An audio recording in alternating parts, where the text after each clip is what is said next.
Whoa, buddy. Put that thing back in its holster. We haven't gone anywhere. I don't understand. Check out the MichaelDukesShow.com for information on how to get access to the podcast. Welcome to the party, pal.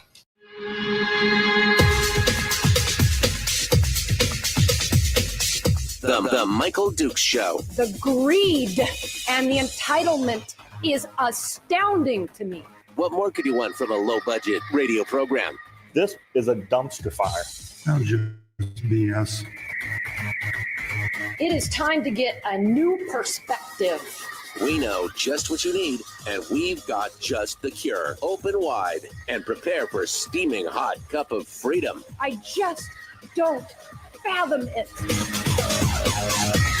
The Michael Dukes Show, streaming live across the world. Oh, yeah, live around the world on the internet at MichaelDukesShow.com and across the state of Alaska on this, your favorite radio station and or FM translator. Good morning, my friends. Welcome to the program. It is the Thursday edition of the Michael Dukes Show, and I want to say thanks for coming in and being part of it, sharing your morning with me here on this beautiful, somewhat cloudy, slightly rainy day. It's all good, though. At least it's not snowing, right? That's where I draw the line. If it was snowing, I'd be mad, but it's good. It's all good here. Today's program, we've got a bunch of stuff lined up, a bunch of headlines from around the state, and some interesting things dovetailing into what we were talking about a little bit yesterday with the school funding and the disparity test, the federal disparity test, the new regulations from DEED. That's all going to be part and parcel of it. We got some double dipping and some conflict of interests brewing in the Anchorage Assembly and the legislature. It's an interesting conundrum, and I'm not quite sure how they can justify what's going on there for sure. We're also going to sit down and talk about Kevin McCabe's latest article in Must Read Alaska, which is talking about Port Mackenzie. There's been a lot of stuff going on around that. We talked about that a little bit yesterday with some of the shenanigans behind the scenes and the politicization of that whole situation as well. We'll hit on that. What else we got here? We've also got, again, some of the school funding and some of the kind of a sneak peek of what we're going to be looking at into the coming session.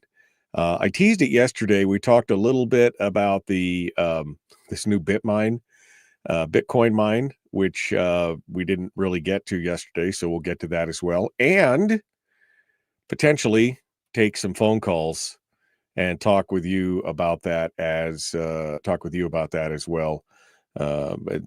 Get your take on things or see where you're standing on a variety of things that are going on around our communities and around the state this morning as well. Oh, the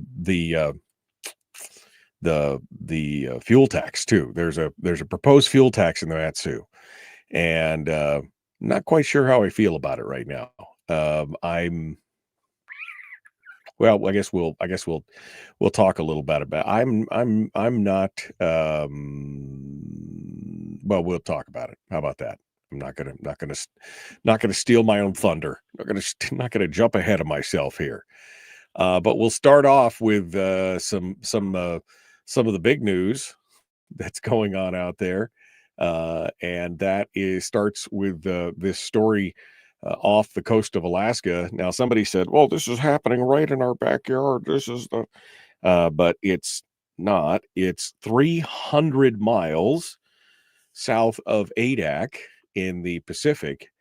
A Liberian cargo vessel named the Morning Midas caught fire. This is a 600-foot car carrier built in 2006.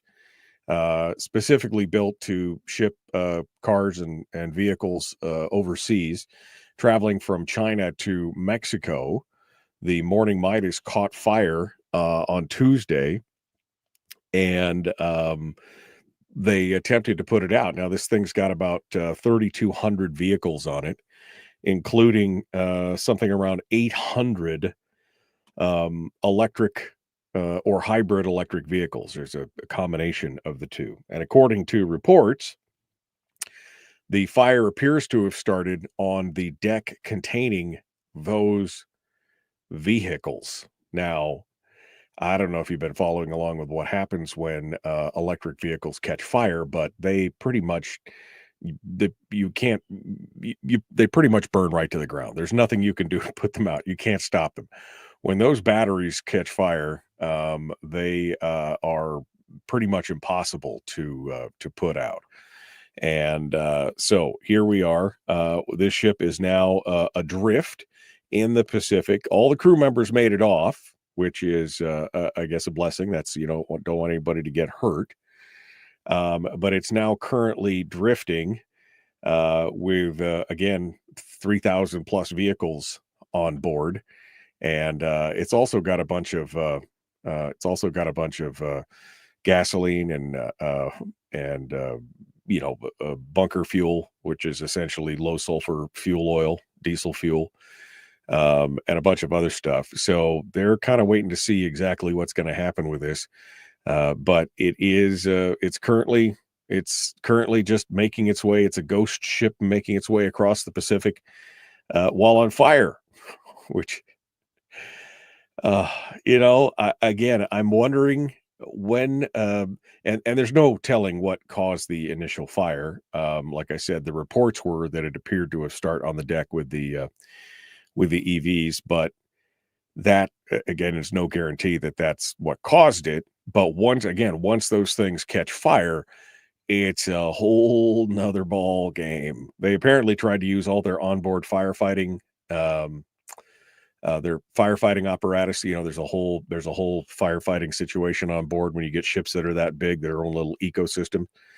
And they couldn't stop it. They could not stop it. And so that's why they eventually abandoned ship. 20 plus people abandoned ship and were picked up by other merchant vessels in the area, and the Coast Guard's involved and everything else. But this is just one of those things where it's a little bit of a danger for that kind of stuff. I just, the EVs are cool. Don't get me wrong. I've ridden in a Tesla. They're super, super cool. But after watching a couple videos of some of these cars and the fires that, once the fire gets started for any reason, whether it's, the intentional setting by, domestic protesters / terrorists, or whether it's because of an accident or a crash, the doggone things are near impossible to put out. And so this is just another one of those kind of weird things, but it's not happening in our own backyard. Somebody the other day was like, "Oh, it's right here, and it's right out in the port," and it's not. It's 300 miles south of Adak, which is quite a distance away. So, but interesting. It's interesting to see what's going to happen with that, and we'll keep you informed and abreast of that situation. If anything develops that really affects us right now. But just an interesting point that I wanted to throw out there as we get things started. Another story that caught my attention only because it's my son's favorite restaurant in Soldotna. He developed a new favorite when we were moving back and forth and driving back and forth. As we moved down here from Wasilla, he fell in love with this restaurant in Soldotna called Sol Agave, and it was delicious. They had great food. It was a great little restaurant. But apparently, the owner of that restaurant, along with another one that he owns called Senor Pancho's, is now in custody.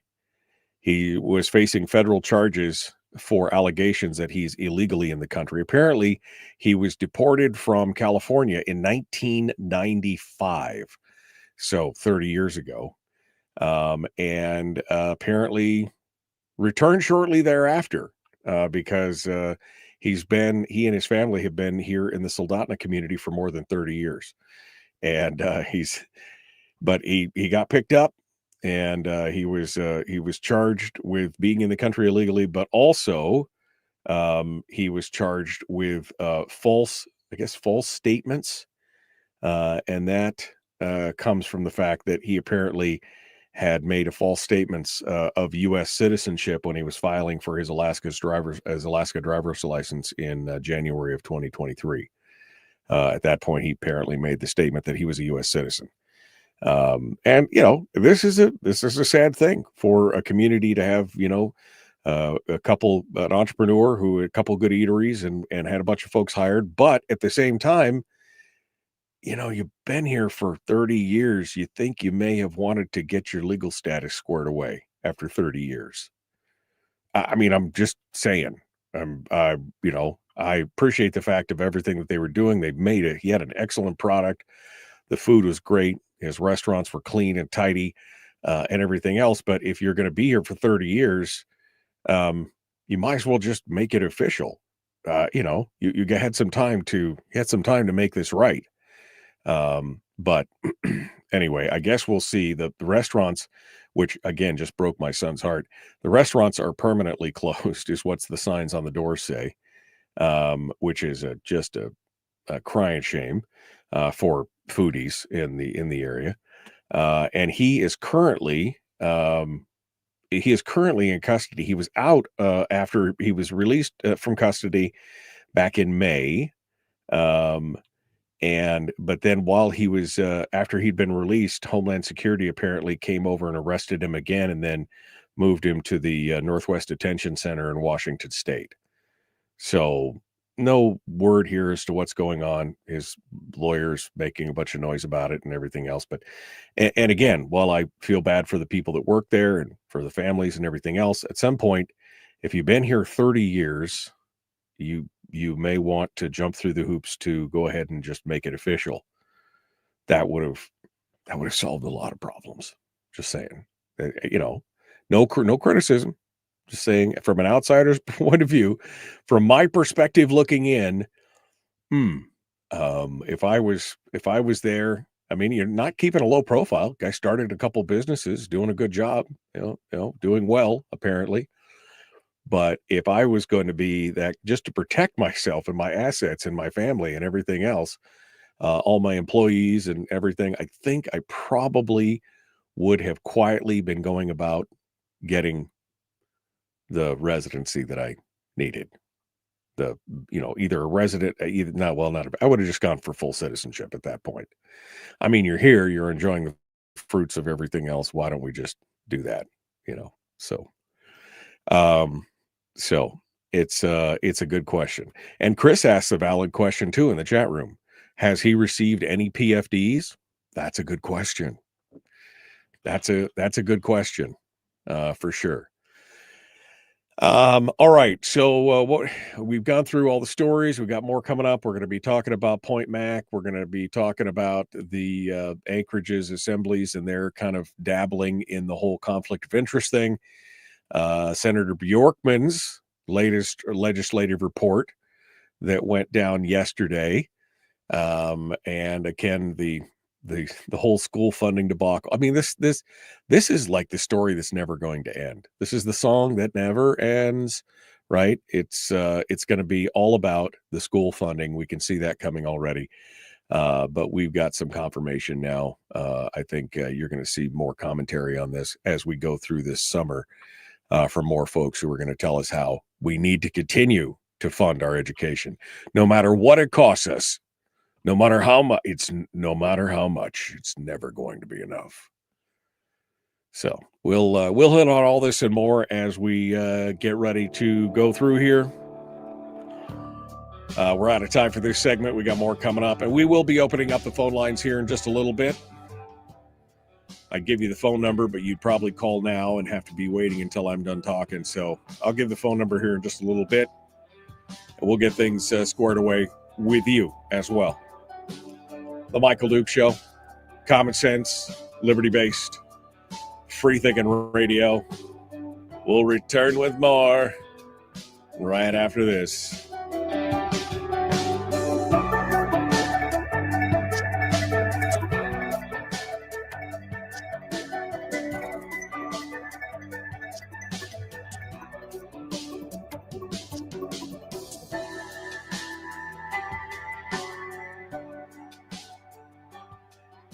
If you missed the show, you can listen to it on your time with Dukes On Demand. Oh, and it's free. Like America used to be. Streaming live every weekday morning on Facebook Live and MichaelDukesShow.com.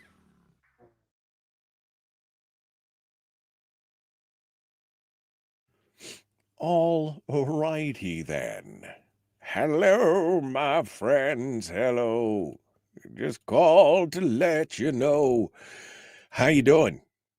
How you guys all ready to rock and roll this morning? What kind of food at your son's favorite restaurant? Well, I'll give you two guesses. The first two don't count. It was Mexican food, and it was, but it was a kind of Americanized. What did we have? We had a some kind of brisket burger thing with. I mean, it was.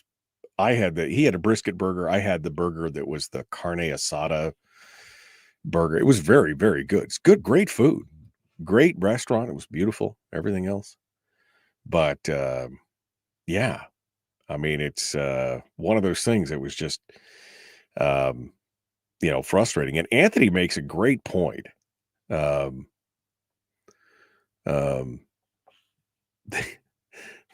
makes a great point. He says, so it sucks that we lost an established restaurant owner, sure, but let's not gloss over the fact that our system is so fundamentally broken to a degree that a person got a license, opened a restaurant, pulled permits, paid taxes, employed staff for 30 years before somebody caught on. He said, I can't even log on to Facebook without three-factor authentication, but the government is still using carrier pigeons? What the hell? I know. It's kind of crazy. It's kind of crazy. And that's a perspective that I hadn't got. I mean, for my first thought was, boy, you had time. Why didn't you just fix it? Right?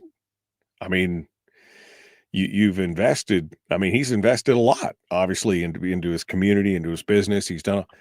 It just seems to me that we'd be paying a little closer attention to something like, maybe I should get all this protected by my own. Maybe we should be paying closer attention to all that. But it's frustrating. Does anyone remember the Anchorage police officer who was an illegal and on the force for many years and did receive a PFD? Yeah, I don't remember, but there you go. Speaking of calling in, says Frank, does anyone know anything about the lady from Kodiak who used to call in fairly regularly? Carlene? I haven't heard from Carlene in a while. I wonder how Carlene is doing. It's a good question. All right, I see that Kevin McCabe actually is in the green room. I had just thrown out. I didn't realize that he wrote this article to this morning, and I said if he wanted to come on and talk about it, he could with me. Nothing like a last minute. Hey, it's 5:30 in the morning. Would you like to come on and talk about it? But he apparently was up and ready to go, so we're going to bring him on board here and let's get things set up to make sure that all my new stuff is working right. I mean, right? Nothing like waking you up and saying, "Hey, you ready to go there, Sweet Lips? You all jumping in and ready?" Yeah, well, unlike Senator Shower, I actually don't mind mornings. I get up fairly early sometimes way earlier than this, so it works well. Okay, good. Yeah, you're one of those guys that can't sleep in. Are you one of those guys that can't sleep in at all? Unfortunately. I hate that, man. Sometimes I just can I just get a little bit of a sleep in? That's all I want, Yeah, well, it makes you appreciate an afternoon nap a whole lot better. Well, see, that's the thing. That is the worst part, Kevin. I cannot nap. I cannot. If I lay down in the middle of an afternoon, I mean, I'll just lay there. I can't go to sleep, which blows my whole thing. Where I'm like, okay, I'll just take a nap later, and it never works out. And so, I work until I'm absolutely exhausted, and then I'll fall into a deep sleep for like one day or something. So yeah. Anyway, all right. Well, we're going to jump back into it here with you. We'll get started on your story and get things rocking and rolling here. So hold the line with me here for just a second. Rep Kevin McCabe is our guest.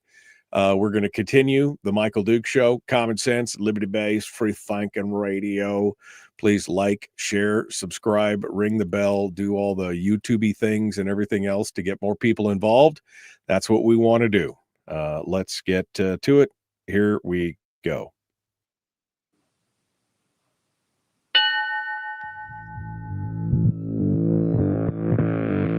Public enema number one. Oh, wait, sorry. Public enemy number one, which makes more sense. On the other hand, he's a little bit of a pain in the Michael Duke Show. Yep, I'm a pain in the whatever. Welcome back to the program, the Thursday edition of the show. And I didn't know Kevin McCabe had written this article till I got up this morning, and it was 5 o'clock or whatever. I'm reading it. Finally, I sent Kevin a message and said, hey, I'm going to be talking about your story today.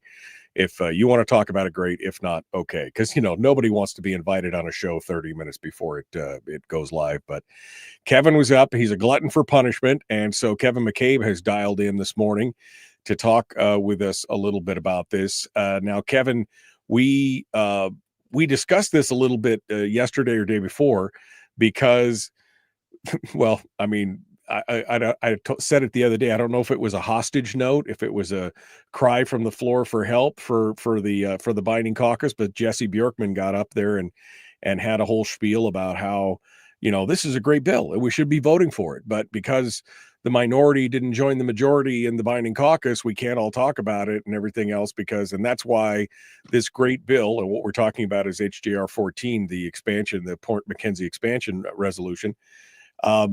And it passed the House 40-0. Everything else, it was ready for a vote, but it got held up in the Senate side. And there's a lot of politicking going on here on this. We can feel it. But you've written this article talking about, energy expansion, resource development, and everything else.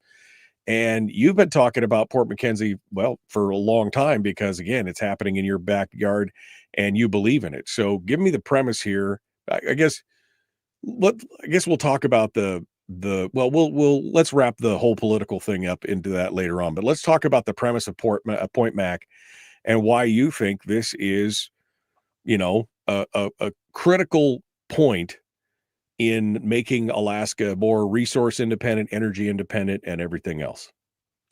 Yeah, thanks, Michael. So, good morning. The Port Mackenzie, the more I look at it and the longer I look at it, is the key to President Trump's executive order, unlocking Alaska's extraordinary resource potential.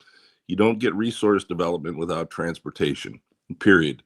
And we have got to find a way to get our minerals and some of the resource development that we plan to do to Tidewater. And Port Mackenzie is the way to do it. It is right there. It's got 9,000 acres of space, which is sorely needed in any port for laydown or for trailer storage or for the TEU, the 20-foot equivalent units, or Connex storage. We have it all. We have it all in Port Mackenzie. The only thing we don't have is transportation to get there. The road is, as you know, KGB Road and then Port Mac Road is not going to support a whole bunch of trailers and trucks and that sort of thing driving out there. Right. Oh, we just lost Kevin. We just lost him. Boom! Right off the gate. So we'll see if he rejoins here. Kevin McCabe, our guest here on the program. We'll see if he jumps back in, and he did. He jumped back in. So let's continue on. Sorry, Kev, we lost your. I don't know if it's your Big Lake connectivity or what, but you were saying we don't have a road, and that is critical to the infrastructure of what's going on. Right, and so the rail is of utmost importance to fulfilling President Trump's executive order. In fact, even going the other way, if we're going to build a gas pipeline, if we're going to complete what President Trump has as his almost his number one priority, which is the Alaska natural gas pipeline, we have to have a place to haul pipe in. Or to roll it, to haul flats of steel in and to roll the pipe here. So Port Mackenzie is that place. I don't think that Anchorage has the space, not taking anything away from Anchorage, not trying to be political at all, but why wouldn't we have a a port that's complementing Anchorage, that can do what Anchorage can't do, and that's Port Mac. But we have to have the transportation to get there. So, and I have a way bigger vision than that. I can see a railroad out to Ambler. Anilka apparently has language in it that says that we must develop the Ambler Road, and why not do railroad? That would solve so many problems. It would solve the issue with maybe having too many Alaskans on the Ambler Road hunting and that sort of thing, which some of the native groups that own land along Ambler are worried about. So let's put a railroad in there. Right. It's the Dalton Highway to the North Slope right now is in incredibly poor shape, and it's one of two paths to the Arctic right now. Well, maybe we need a bigger, better path, and maybe if we complete the Northern Rail, we can convince Canada to help us build the rail up to the North Slope, which we both need, both countries who are Arctic nations. So that's my big vision. Well, wasn't that one of the things that we were promised at statehood, is all this infrastructure, right? I mean, that was the thing. They made the state withhold all the mineral rights and everything else, but one of the things that the federal government, one of the big selling points was, because Alaska at that point was just basically dirt roads, was that they were going to provide infrastructure to the state. And rail is, we know, if we know anything about the history of the U.S. and westward expansion, it was all on the back of the railroads, right? The railroads were the way for that expansion to happen. If we're going to develop our resources, rail is kind of the best way to do that. 100%. Yeah, 100%. And it's, we have so much potential with our railroad. It's unfathomable. You can't even, if that A2A had gone, or if we could complete it through Canada into the lower 48, Alaska will, our resources and our, general fund and our dividend and all of the things that we are struggling with right now, education money, all of that will go by the wayside. And I think, well, as you've heard me say many, many times, that you might have even said it a few seconds ago, transportation for resource development is critical. And I've said, I don't care if it's just a donkey and saddlebags to get your gold to market.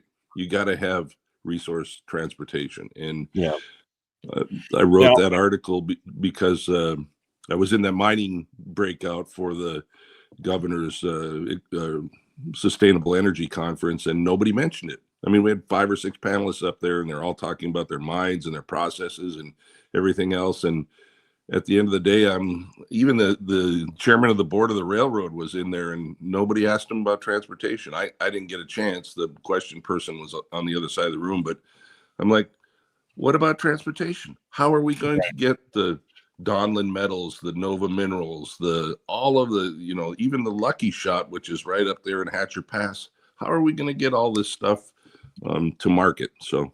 Right. Well, and the thing is, this is the critical thing about this deal, is that we've already started, right? I mean, this is not like we're starting from scratch. We've already spent a ton of money on this already. Like 184 million has already been spent on putting this railroad interchange in and doing all this stuff. But we're like stuck. We're like baked in a squat. So give us a little bit of the history of the rail extension to Point Mac. Give us a little bit of the history of it and what we spent, and then we'll get into some of the shenanigans.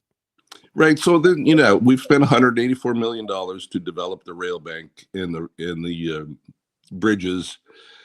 That the majority of the hard work has been done. As I think you said this morning, the bridges are in. They're the most significant part.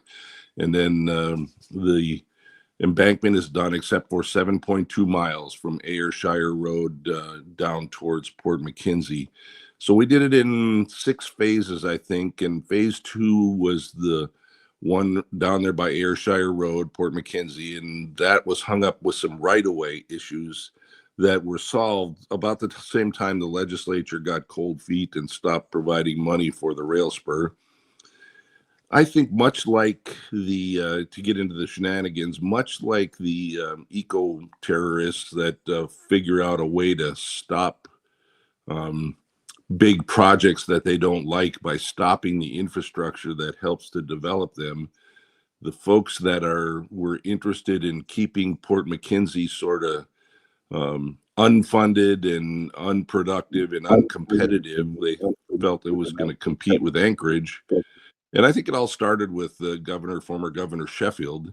But the folks that were interested in keeping the money away from Port Mackenzie so it could be better spent in the Port of Anchorage realized that completing the rail spur they realized exactly what I've been talking about is Port Mackenzie is going to explode. It's going to cause the huge jobs and job creation and growth in the Matsu and growth in the state of Alaska, and they didn't necessarily want that, so they shut down the project, essentially. Yeah, right. Well, and this is what gets me is that the Port of Anchorage, I mean, it's got its own problems. It's also, it's kind of landlocked. It can't really expand any more than what it does.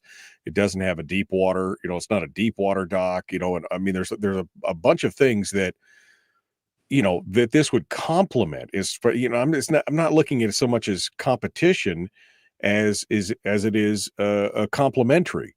And that's how it could be looked at. But it just seems like there's a bunch of, I guess, small-minded people who are like, it's mine, mine, mine. You can't have any is kind of the attitude that I seem to get for it. Like, we're in charge and we're going to do it. Right. And I've said that as long as I've been banging this drum is that we don't want to compete with Anchorage. We want to complement Anchorage. We want to be synergistic and do what they can't. We want to help them. Frankly, the company that's going to be rebuilding some of the Port of Anchorage approached Port Mackenzie and wanted to know if they could use Port Mac as their laydown yard and then just barge things across, because they're going to be working in the marine environment anyways with barges. So why not store all their pipe where they can lay it out and, use it, store it on Port Mackenzie, and then just barge it across when they need to use it in the mornings, that sort of thing. So, that's the type of help we can provide to Anchorage. That's the type of complementary business we can do. And, Port Mackenzie is certainly willing to, they're a blank slate. They're willing to look at all comers, look at every idea, look at whatever somebody wants to do out there. And there are dozens of them. We have 5 or 6 pages of people that want to come do business in Port Mackenzie and build great big things again, and help to expand the Matsu and Alaska, frankly. Yeah. I want to talk a little bit about the project itself and some of the, we'll kind of dive a little deeper into some of the shenanigans that we were talking about earlier. Kevin McCabe is our guest. We're going to continue with him here in just a moment. Don't go anywhere. The Michael Duke Show continues. We'll be back with more talking about the Port Mackenzie rail extension and more. Kevin McCabe's got a great article over in Must Read Alaska. If you haven't read it yet, I think it makes a lot of valid points. You can go check it out. I'll post up a link in the chat room right now for folks who might want to go read that during the commercial break or whatever. Some good stuff. Back with more here in just a moment. Don't go anywhere. We'll return with Rep Kevin McCabe right after these messages.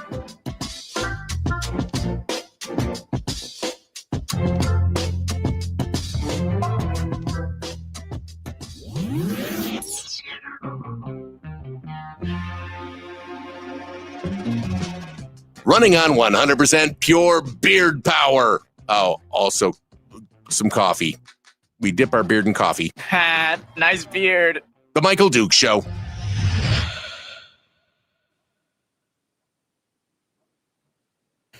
Okay, Kevin McCabe, our guest here on the program as we continue on through the discussion. Richard said, thanks. I was with a business alliance and I took a tour and yelled about this in 2015. The R's and D's of Anchorage have caused this.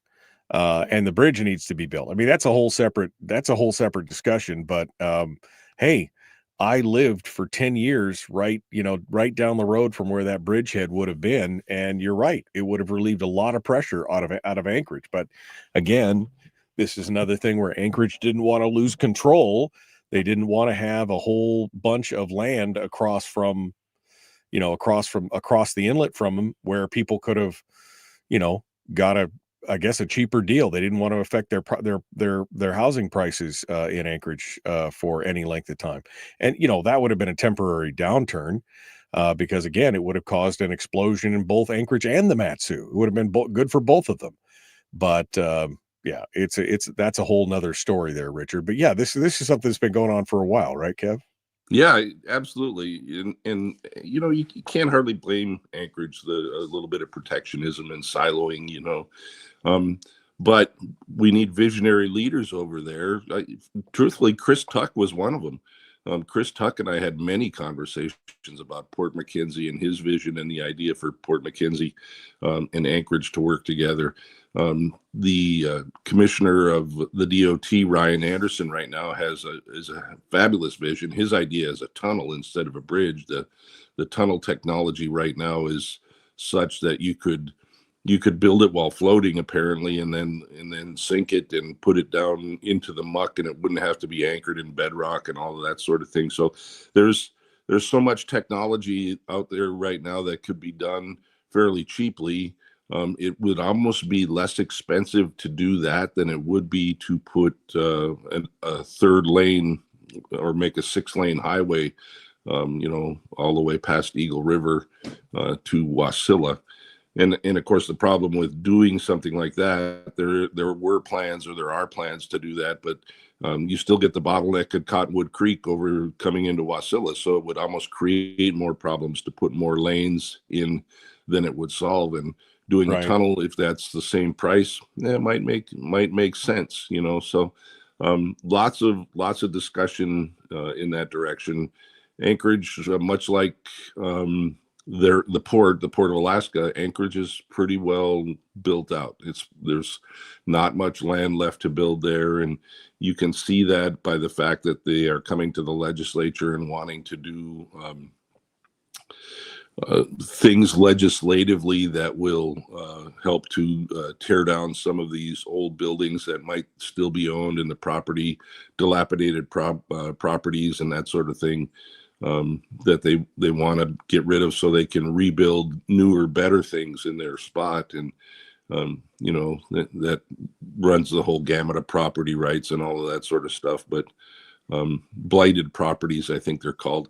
So there are some issues, and we want to be a solution.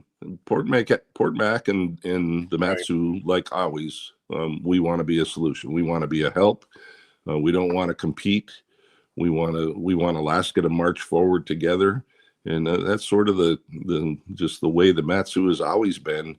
And yet we have always been sort of under the thumb of the finance committees and pretty much everybody that wanted to make sure that we're just a small rural community, and we're not that anymore. Right. Well, I mean, the Mat-Su is kind of critical to Anchorage, quite obviously. I mean, you got what, 65 to 80,000 people a day who are traveling back and forth between the Mat-Su and Anchorage. I mean, it's a big part of Anchorage's workforce. It's essentially a bedroom community out there. And you can't keep treating it like it's, I don't know, some kind of, well, I guess you can, but treating it like it's some kind of competition. It's complementary. Mat-Su is not going to overtake Anchorage as far as population and everything else. That's just not the way it's going to run. But we could be making things so much better and so much smoother. I mean, just, I always used to chuckle. My drive time, if there had been a bridge between, my house and Anchorage, wouldn't have been wouldn't have been an hour and 10 minutes. It would have been 15 minutes. Right. We could have saved how much more time, how much more wear and tear. Hell, I would have paid $1 a day or whatever it was to cross the bridge to get over there, just to save in the gas and the wear and tear on the car. It's just, I mean, the whole thing, just to me, it seems almost juvenile. Some of the back and forth. I heard a really interesting statistic at this conference, and we can wait and talk about it after you get back into it. Used to be that 50% of the Anchorage workers came from the Mat-Su. The business owners are telling the chamber now and the legislature that it's 80% of the workers in the city of Anchorage come from the Mat-Su. 80%. Wow. That's a big number. All right. Well, let's continue on here. Kevin McCabe, our guest, The Michael Duke Show. Like, share, subscribe, yada, yada.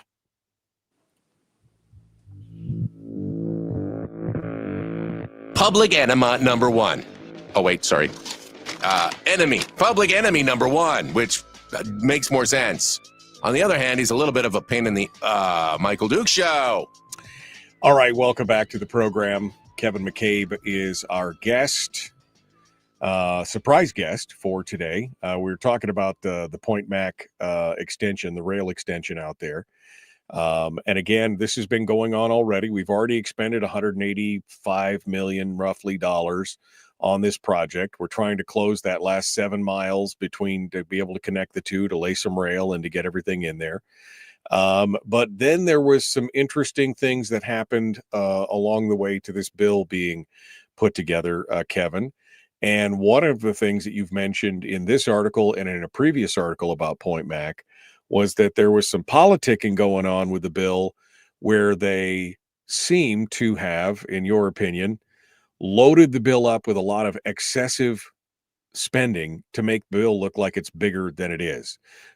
You're estimating that it only needs $100 to $150 million probably to finish it all, but the bill calls for $250 million plus, something like that, $270 million, right? It's a huge price tag. It's $250 million essentially. And so tell me a little bit about this kind of manipulation. What's going on with this? Where's this coming from, I guess, is my question. Right. So HJR 14 is a resolution, and it's a joint resolution. So I put it in last year and the year before, frankly, and we have passed it both of those 2 years. This year, the resolution passed the House 40-0, which is really interesting because some of the Anchorage representatives that were previously lined up to Port Mac have now realized that we are hamstringing ourselves, I think, with resource development. And so I was very encouraged to see that 40 House members voted to pass this resolution. And then it went to the Senate and had some issues with some Anchorage senators who I talked to. I went and talked to the Anchorage senators, and some of them, anyways, said, "Hey, I won't oppose bringing it to the floor. I may not vote for it. I'm still looking at it, but I won't line up in opposition against bringing it to the floor." Whether they were telling me the truth or not, I don't know, but it seemed to be, honest conversation. So I had 11 senators that said they would not oppose bringing it to the floor. Unfortunately, the Rules Committee, they decided not to do so. Wouldn't really give me a reason. So Senator Schauer, who is in lockstep with me and is my senator, decided, and sort of outside of my recommendations, I can't usually direct the Senate to do anything, but he and Senator Cronk, who also has significant interest in the railroad because of the Northern Rail extension, and HJR 14 dealt with that as well. They decided to do a Rule 48, which is kind of an in-your-face thing on the floor to pull the bill out of rules and put it on the floor. Right. And that's let me just say, again, just so folks know, if you're not familiar with kind of the parliamentary procedure, if a chair of a committee doesn't want something to get out of a committee, they can just sit on it. They could put it to the committee could vote, it could pass out. But if they don't like the bill, if they're upset about something, if they just don't want to, they can put it in a drawer. Rule 48 allows a call from the floor so that it puts it to a vote of all the members of the body, whether it's the Senate or the House, and it essentially rolls it out of committee over the objections of the chair of whatever committee we're talking about, right? And this has been used a couple times in the last few years to great effect, because you had people who were stonewalling and he wanted to get it out. But this is kind of where that Bjorkman speech came out, because you put it out. They got it out for a vote on the floor, and the binding caucus took over, I guess, huh?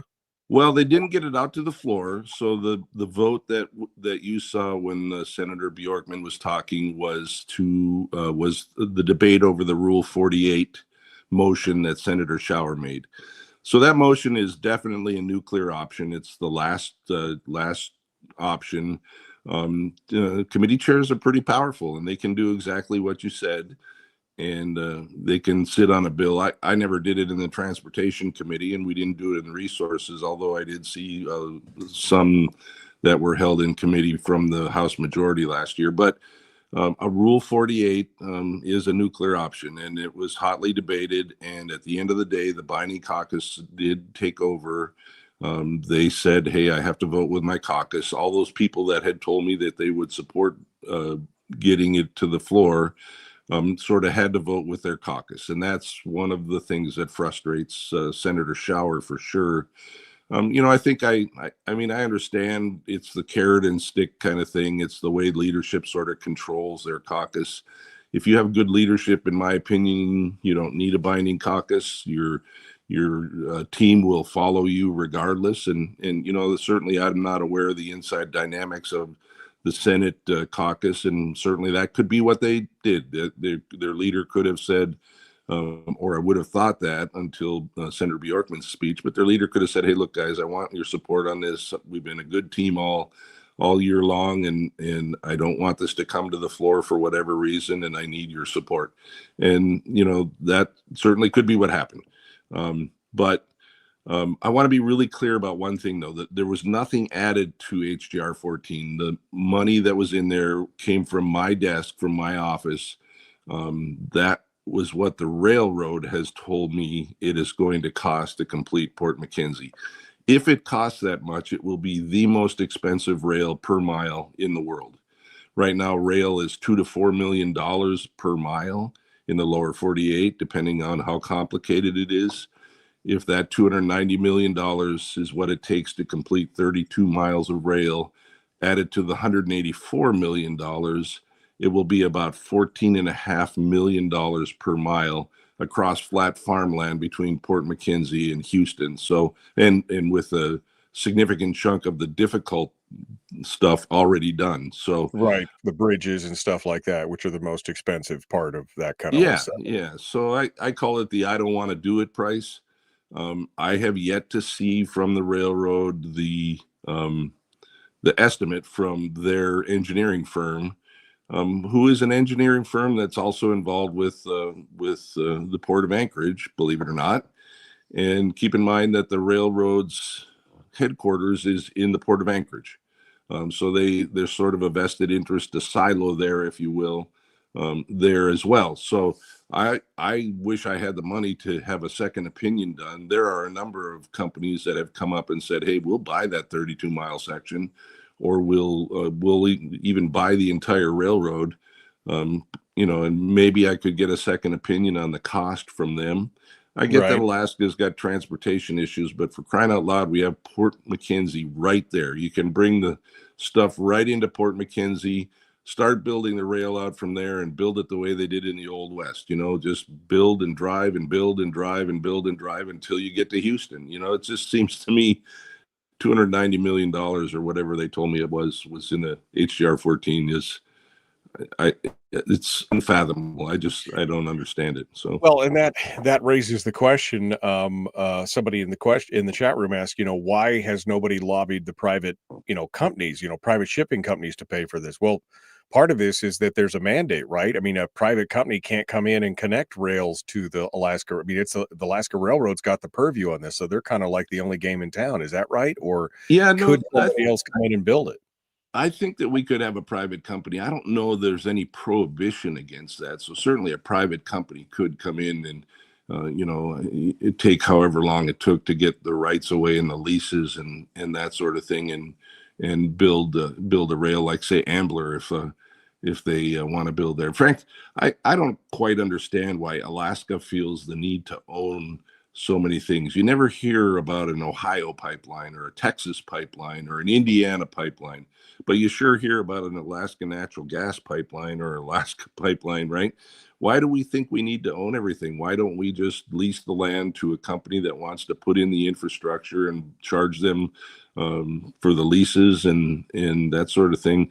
To me, that would be the smarter way to go rather than trying to own everything.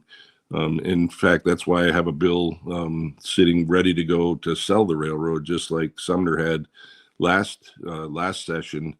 Maybe it's time to monetize that asset, put the money where it can be used better, and just charge a private company what we need to charge them to run the railroad.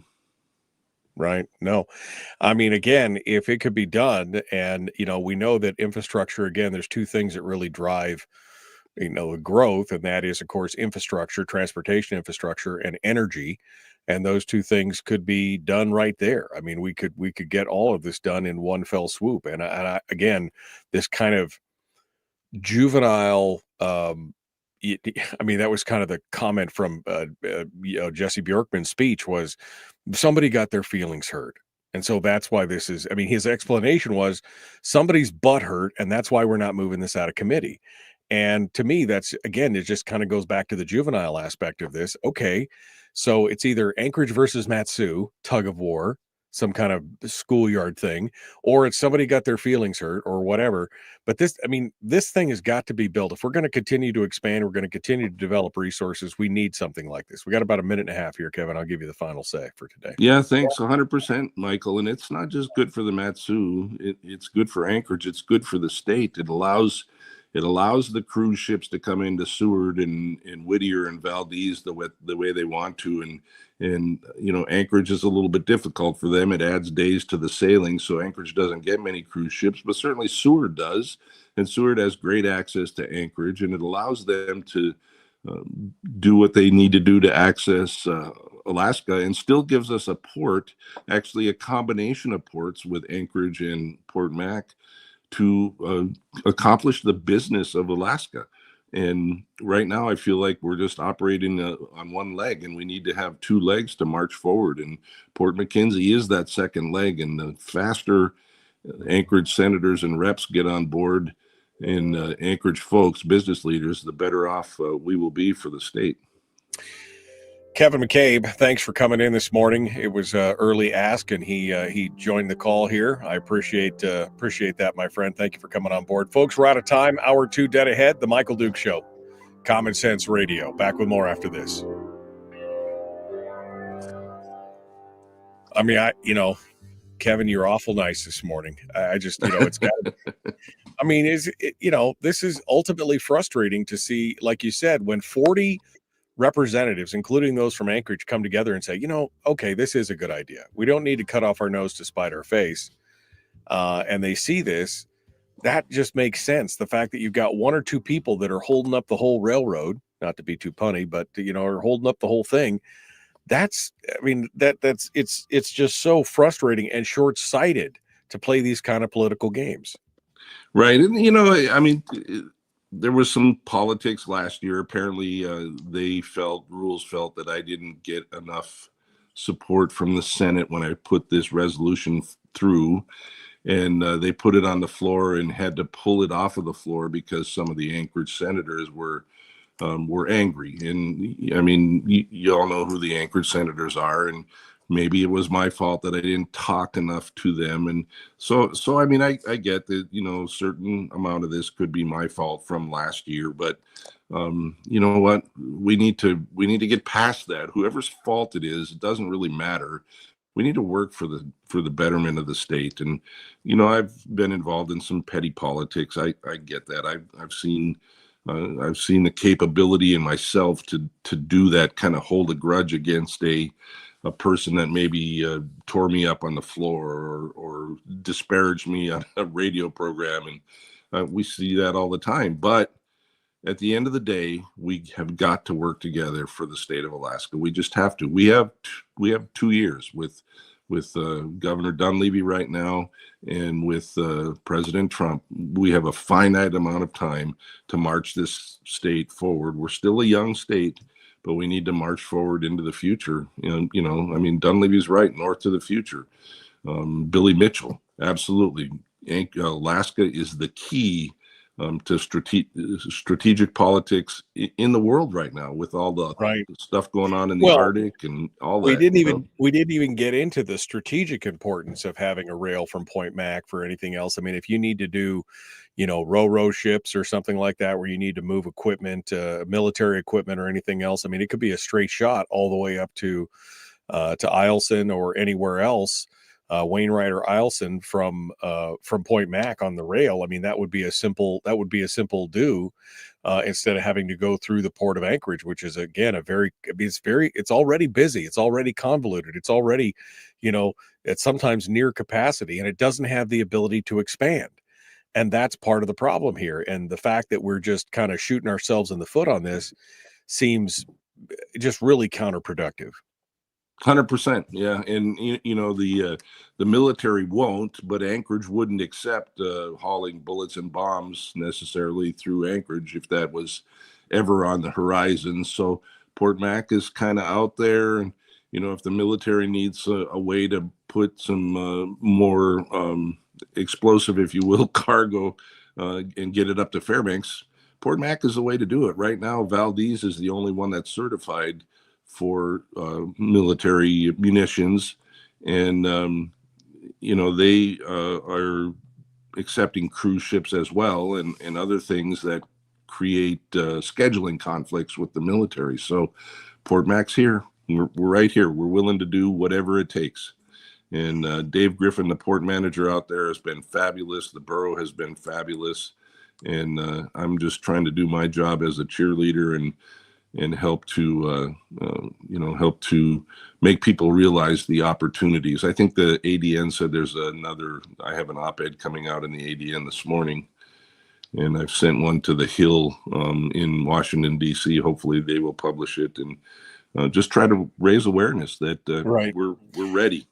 Did in this recent visit with all the Trump cabinet members and stuff, did this get discussed during that time at all? Do you know? Did this come up at all?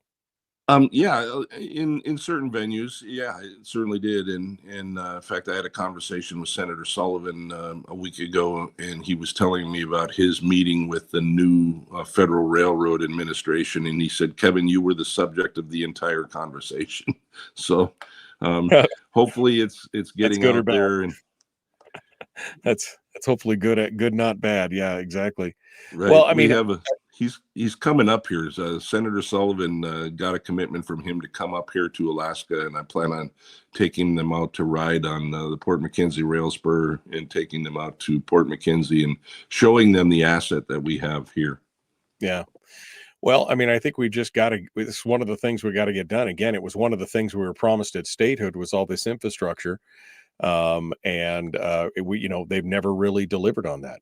We're still woefully lacking in infrastructure in this state, and it's one of the things we were promised. And I'm not one for, a ton of useless spending, but something like infrastructure would pay. No, I think I lost you.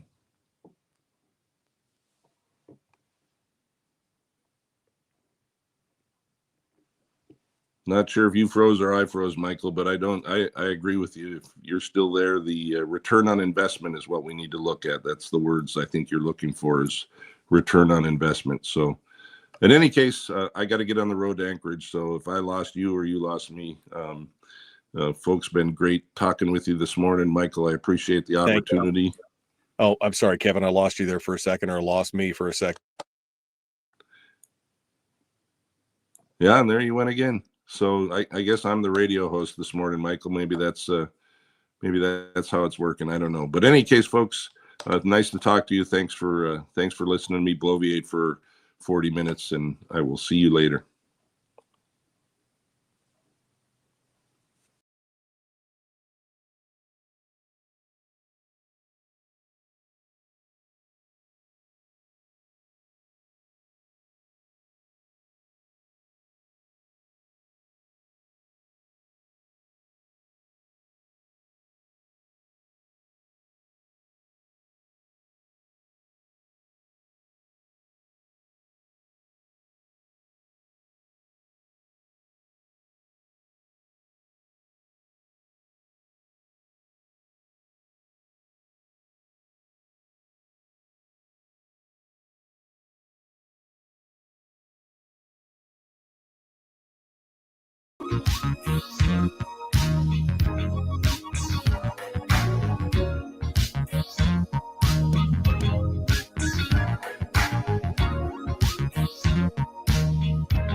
Whoa, buddy. Put that thing back in its holster. We haven't gone anywhere. I don't understand. Check out the MichaelDukesShow.com for information on how to get access to the podcast. Welcome to the party, pal.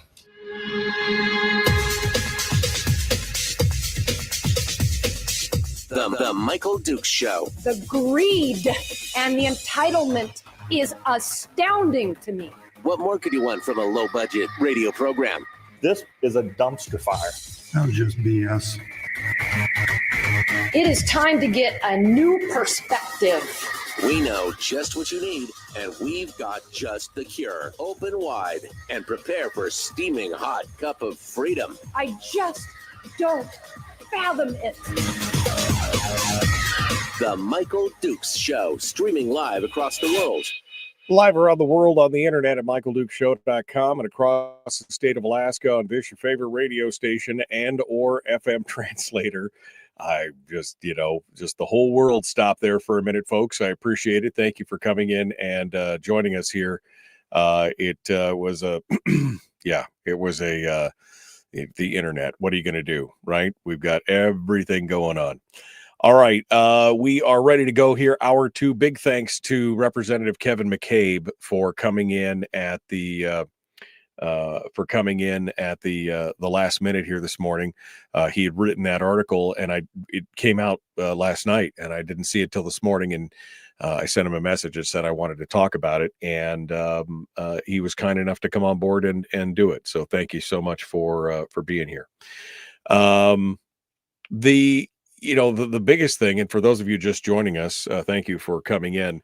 But we were just talking about the Port Mackenzie rail extension, and it's something that I've hit on several times this morning. But I've hit it in the past. But that was one of the reasons why the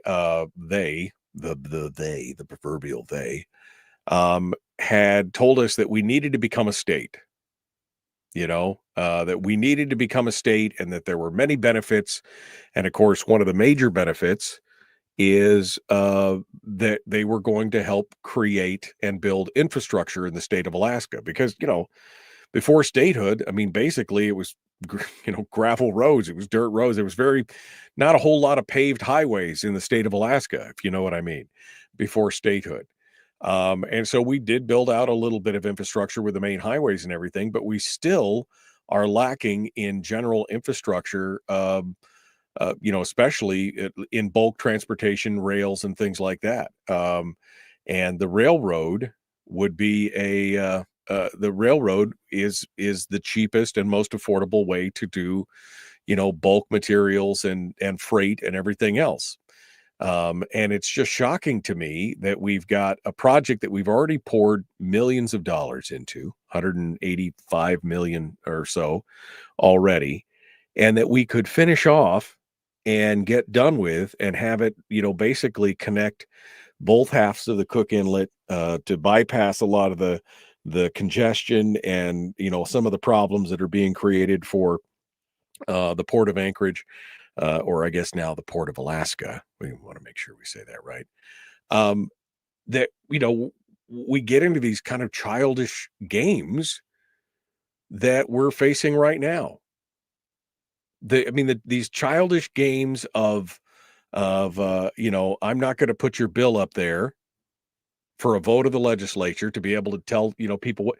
I'm not going to do that because, well, reasons. No real reasons. Now, it could be, again, it could be the conflict between the Matsu and Anchorage. It's the tug of war there. We don't want to give anybody, and we don't want to give the red Matsu a win from the blue Anchorage. Maybe that's it. Maybe it is the hurt feelings that we heard Jesse Bjorkman talk about on the floor, that people said something and that hurt somebody's feelings, and now everybody's mad. But I mean, we're adults here. We're supposed to be working together for the betterment of the entire state. Now, I know that sounds very Pollyanna-ish and altruistic, because we've got human beings involved, and human beings are deeply flawed creatures with lots of self-interest and everything else. But at some point, you kind of got to go, hey, how do we, how do we make the state better? And we've already spent a bunch of money on this. Why would we not see it through to completion? Because every year that we wait, the project gets more expensive. Every year that we wait, we have lost opportunity costs to be able to do these things. I just don't understand this mindset of, everybody could win here. It doesn't have to be, winners and losers. One side wins, so one side loses. It could be a win-win. Why are we waiting around on this? I know, adults, like you're saying, we're acting like adults. Like that's come on. Anyway, this is just such a frustrating thing to watch. And if you haven't got a chance yet to go out and read Kevin McCabe's article on this in Must Read, Kevin McCabe's got several articles over the last few months talking specifically about the Port Mackenzie rail spur and how Port Mackenzie, what the economic impact is of it. I mean, it could create, thousands of jobs. It could, be a good revenue generator for not only the community and the private sector, but also for royalties and fees and taxes and more. I mean, we're talking hundreds of millions of dollars in projected income for the state. Why wouldn't the state want to do something like that? And it's got over $4 billion, according to one of the impact studies from 10, 12 years ago. It's got over $4 billion in benefits. Why wouldn't we jump on something like that instead of pondering our navels or getting butthurt, like a bunch of junior high kids out there? The whole thing is just it's amazing. But go ahead and go read that story and take a look at it and tell me what your thoughts are on that as we go through. I'm going to go ahead and also open up the phone. I mean, dare I open up the phone lines this morning? I'm going to go ahead and open up the phone lines for those of you who may want to sound off this morning on this, because I think this is an important issue. Somebody in the chat room said, "Oh, we should keep talking about this." And you're right. I mean, there's so many things in this state that we, that are the nice to haves, all the things that people want to spend money on. And, oh, it's $1 million here and $1 million there. That's great. That's no big deal. But you want to talk about this, which has larger reaching impacts and, farther reaching implications for the rest of the state. And boy, we don't want to do that. It makes no sense. Anyway, I've opened up the phone lines, 319-527-3864. If you want to sound off this morning, 319-527-3864. Oh, and somebody asked earlier, because I said I was going to open the phone lines, they wanted to know about Carlene in Kodiak. Carlene in Kodiak's been calling into this program for a long time, and we haven't heard from her in a while. So Carlene, if you're listening and you're out there, give us a shout just to say hi, if nothing else. We'd love to hear from you this morning. If somebody knows if something's happened to Carlene, we'd love to know. 319-527-3864 if you would like to sound off on the program this morning.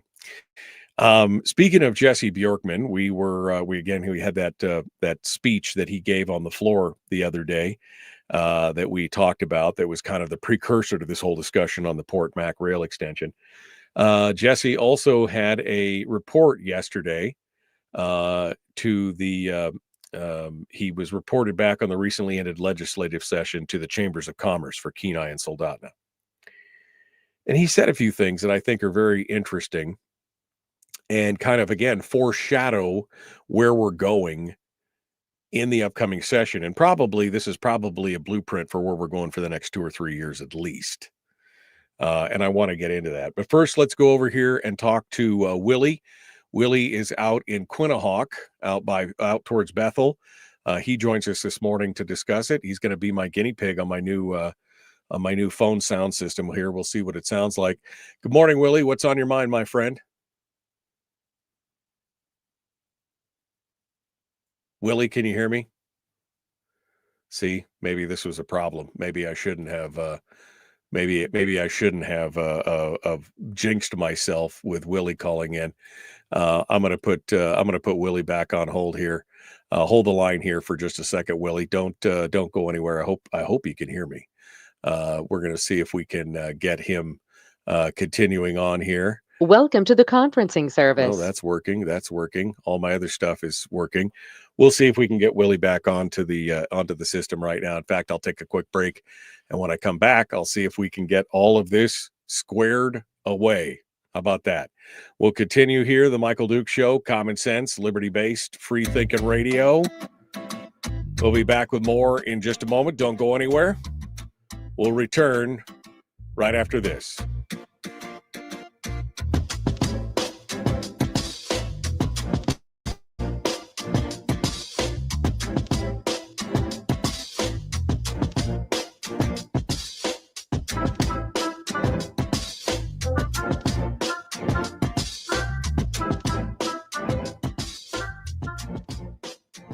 We're broadcasting live through a series of tubes, allowing all of these entities to provide streaming stuff going on the internet. Well, it's kind of hard to explain. Sorry.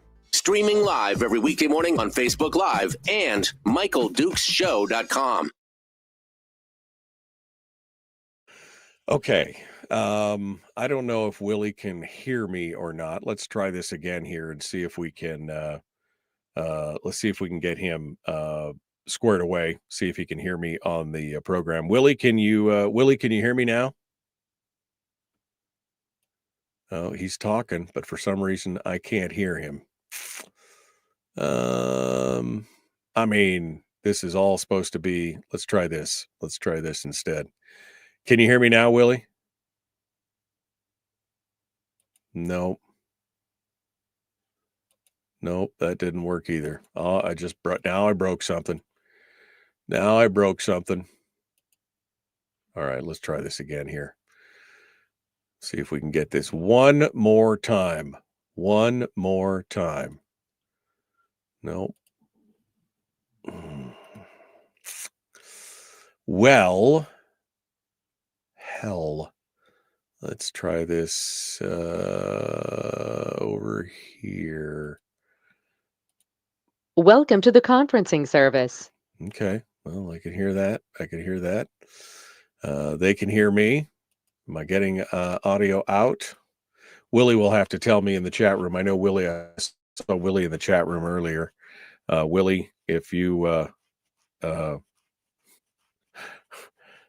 like to know if you could hear me while you were talking there, because I couldn't hear you, but it looked like you were hearing me at that point. All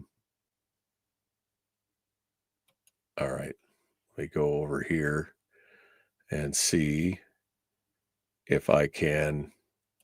Sorry, guys. This is another one of those things. You can't hear anything on the phone, he says. Okay. Well, that is disappointing to say the least, because that has been the main part of what's going on here. I see Carlene is in the chat room, but Carlene can't hear me either, apparently. Dang it. This is just another one of those things. All right. I know you guys are just, everybody's bummed about this. Let me see if I can get, how about this one and this one? All right, here's what I'm going to do. I'm going to leave and restart this. They should still be Goodbye. they should still be in the chat room, even though I am I'm gone. Let's try this one more time. I got about 2 minutes here. I really appreciate you guys, your patience on this. Come on. Let's get this going on. Here we Thanks go. so much for calling the Michael Duke Show. Hold on one. All right. Let's see if we can get this squared away. One more time. Okay. All right. Now I see some audio coming through on my end. So I think Carlene is now hearing me in the chat room, in the phone call. Let's see if we can hear her in the phone call. Can you hear me, Carlene? Yes. Good morning, Michael. Oh, good morning. All right. Thank goodness. All right. Well, Carlene, if you'll hold on for just a second, we'll say hi to you and take your call on the air here in just a second. And then maybe we can get Willie to call us back. Okay. So you hold on. I'm going to put you. Yes. All participants are muted. Put you on hold. Don't go anywhere. Yeah. I mean, this is another one of those things where it just arbitrarily stops working. Willie, if you are listening, you can call back in because apparently it's working now because, reasons. Okay. We're 30 seconds out. Let's get back to it. Thank you again to the chat room and to the podcast listeners who are listening to me stumble around in the dark on this. I appreciate that. So thank you for being part of it. All right, here we go. We're going to jump back into it. Like, share, subscribe, ring the bell. The Michael Duke Show continues. Common sense, liberty-based, free-thinking radio. We got Willie on the line as well. So let's get started and get to it. Do all those things. Like it, share it, love it, live it.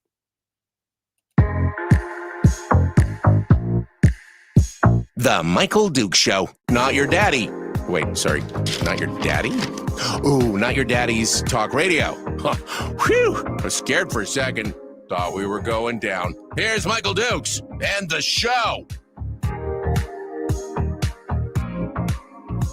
Yeah, so, it's one of those things where sometimes stuff just doesn't work and you don't know why. Have you tried turning it off and turning it on? I did, and it fixed it. I mean, I don't know why. The good news is Carlene from Kodiak is on the line. We were just wondering where she was and how she was doing, so we thought we would give her a shout out, and she did, and she's called us. Good morning, Carlene. How are you? Good. I was just driving down the road going to King's Diner for biscuits and gravy, and I heard you, so I turned around and came home to call. Oh, well, that's so sweet. How have you been these days? Are you listening to all the madness that's going on? I'm listening, but I doze a lot, and I still listen from early in the morning, like 4 a.m, until late at night. But I doze now throughout the day. I had COVID-19 since January 2nd, 2023. I don't believe I'm contagious. It's just that I sleep a lot, and perhaps the chemical injury has gotten worse. Yeah. So, well, I can't tolerate perfumes and sprays anymore. I'm so sorry. Well, we were just wondering about you. We love to hear you. A lot of the callers, a lot of the folks in the chat room love to listen to you and get your take on things. So we just wanted to do a check-in, Carlene, more than anything else. We hope you do. Go have your biscuits and gravy, and we'll talk to you again soon, okay? One more thing, Michael, Yep. about the PFD. Mm-hmm. I was downtown and people were in the office there. You can get your PFD if you have a green card, or you don't even have to be a citizen.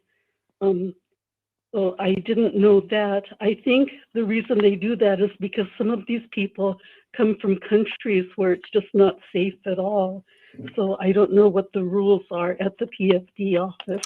Yeah, me either. Thank you, Mike. I appreciate it. Thank you, Carlene. Yeah, I don't know if it, I mean, I would assume that if you're not a citizen, you shouldn't be able to get it. But I haven't looked into that because I'm a citizen, so I've never had to look into that. But thank you, Carlene, for calling in. All right, Willie out of Quinnipiac, for real this time. Let's get Willie on the phone here and see what he has to say. Good morning, Willie. How are you? Well, good morning. I'm doing just lovely. It's kind of drizzly rain out here, but typical Bering Sea weather, I guess. But I really enjoyed listening to Kevin and Carlene both. I kind of missed hearing her too. I think people need to take a look back all the way to Governor Wally Hickel. And Governor Hickel, years ago, says, hey, you're going to have a cruise industry, you're going to have a shipping industry that's going to go around the top of Alaska, around the top of the world, and pop into Europe. Shortest possible way to go. And we're seeing more and more of that. We're actually getting cruise ships in the Bering Sea now that wander all the way up to Nome, Kotzebue, maybe even up that direction. And I've always thought, it's a 10-day trip for a barge to leave Nikiski with fuel and go to Bethel.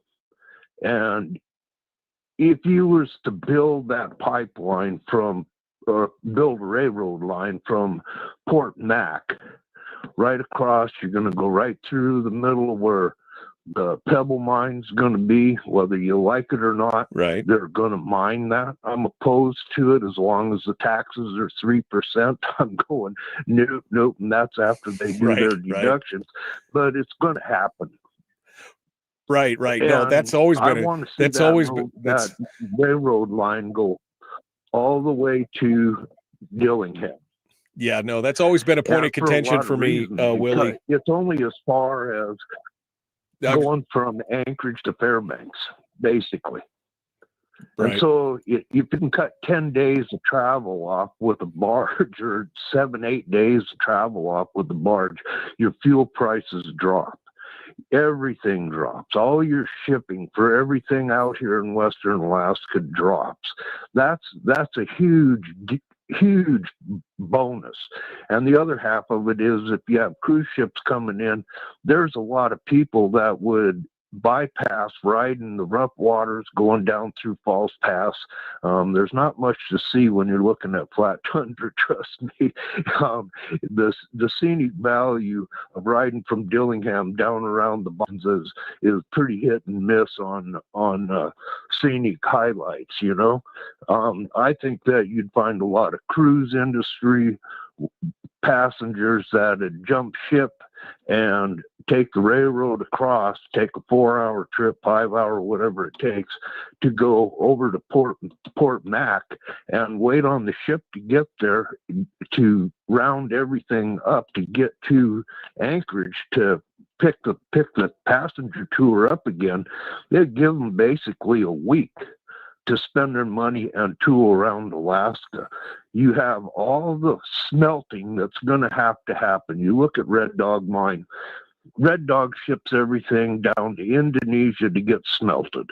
That's where the zinc gets smelted, is Indonesia. And I'm going, why are you doing that? You have 500 years of easy coal right in the Matsu Valley. You have open pit mines that can hold slurry.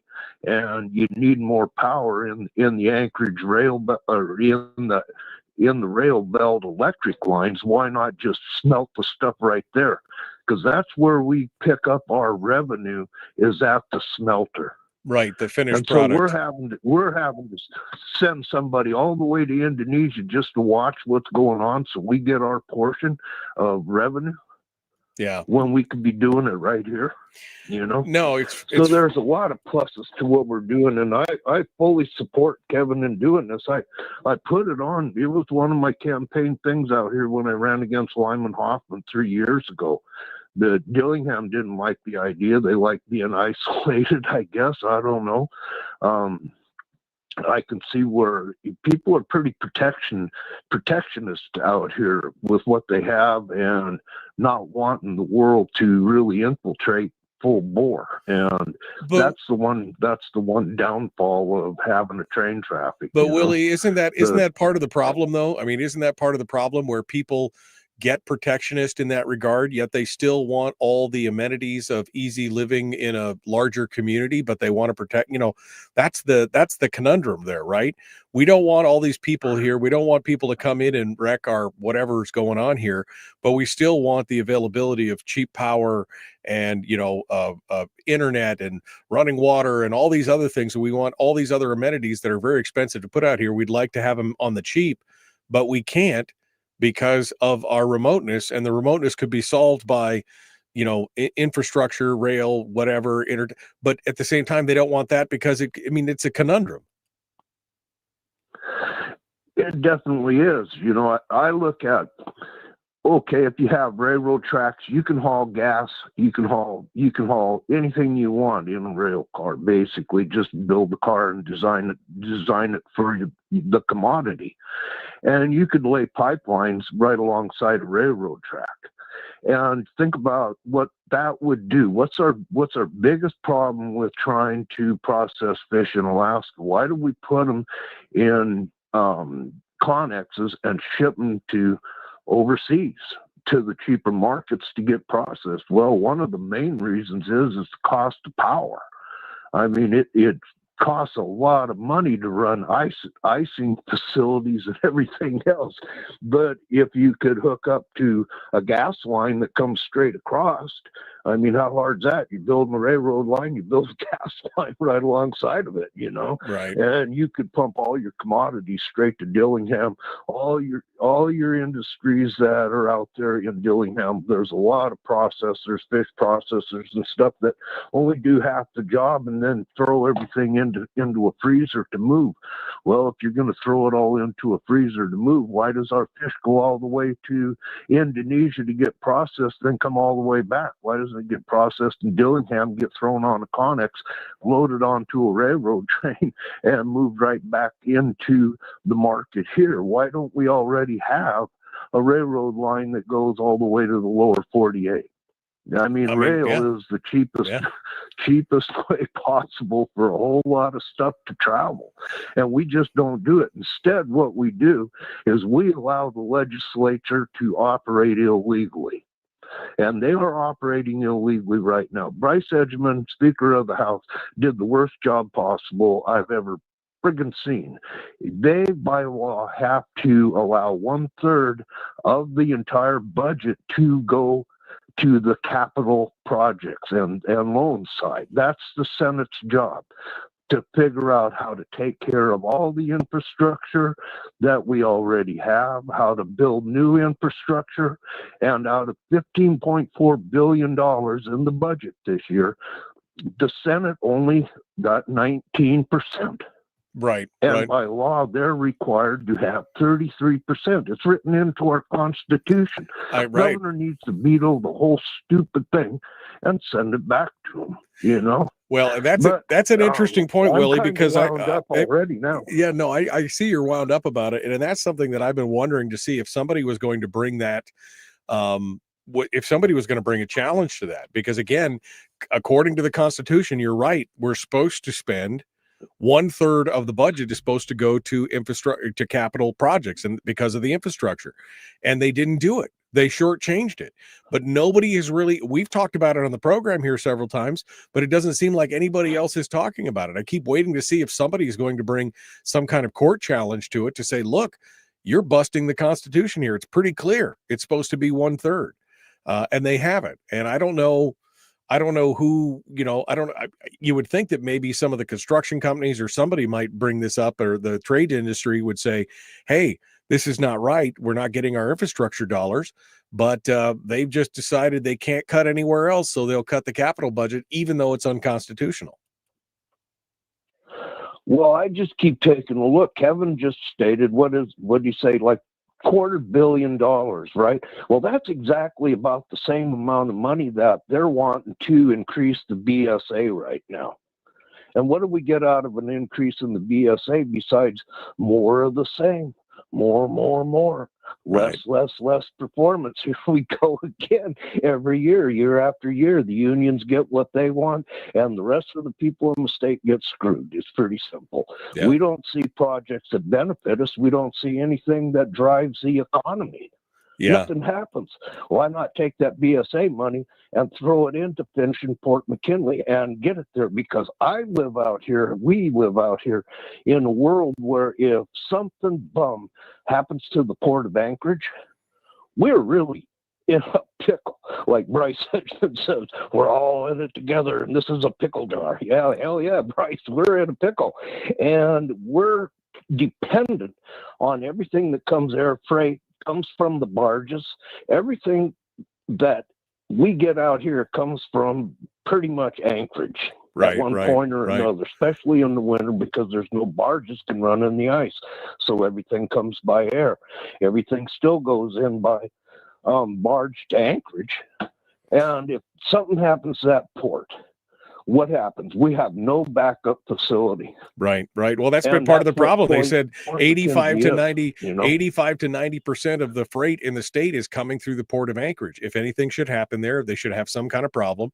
We have no backup. Port Mackenzie would be a great backup, complementary. It could fill in the gaps where it needs be, and we could do what we need to do. You and I are in agreement on this, Willie. You're preaching to the choir, but I agree. And again, my vision for Alaska, if I was, king for a day, God emperor for a day, would be we should build out this infrastructure in the state and then watch what happens. Build out all this infrastructure and watch how the state could then take the lead and go from there. You're 100% right on that, Willie. Final thoughts here. Yeah, my final thoughts are we need a show on the trawl industry. We have more trawl boats out in front of Quinhagak. You can't see them. They're out in international waters. We only control 3 miles, but there's like 9-10 trawl boats out there. You could watch them. There's an app you can get. I forget the name of the app. And you can watch the boats work their way right up the western coast following the herring. And right now they're all congregated right out in the mouth of the Kuskokwim Bay out here, it's wide across there. I don't know how many miles, but it's a long ways, over 100 miles. Excuse me. And anyway, they're all out there. They're hammering the hell out of everything with those trawls. They're dragging the bottoms. They're catching. They're wasting. And yet the Yukon River and the Kuskokwim River are totally shut down for any kind of subsistence fishing. Right. And yet subsistence is what sustains Western Alaska. There was something the university did, or maybe it was state fishing game, something I can't remember. But it's like 400 pounds per person of subsistence foods out here on the YK Delta that they consume a year per person. Right. As opposed to something like 17 pounds in Anchorage per year. Per person. Yeah, no, there's an importance to that. That's the difference between us, Yeah. And we're not being allowed to do any of the stuff that it's always been done. It still needs to be done, but it ain't happening. You mean, unless you want a court date or something. But anyway, we need a show on that somewhere along the line. All right, Willie. Well, thank you so much for your call. I appreciate you sounding off this morning. It's good to hear from you. I appreciate it.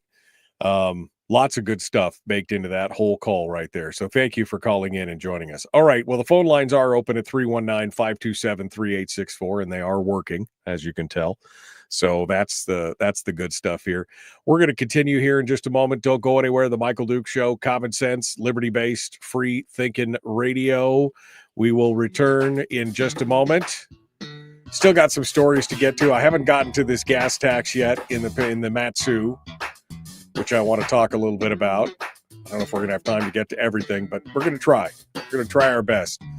We'll be back right after this. Don't go anywhere.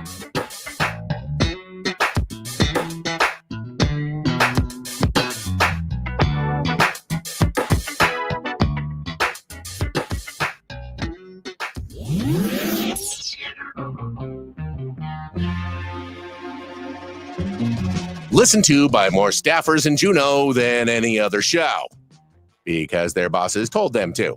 And after what they just heard, oh man, they're going to be pissed. You're a bad, bad man. The Michael Duke Show.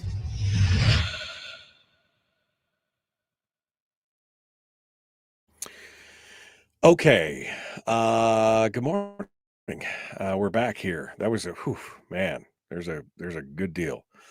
David Attenborough has a 2-hour program on trawlers on ABC on the 7th of June. So 2 days from now, we're going to see there's a new documentary on it.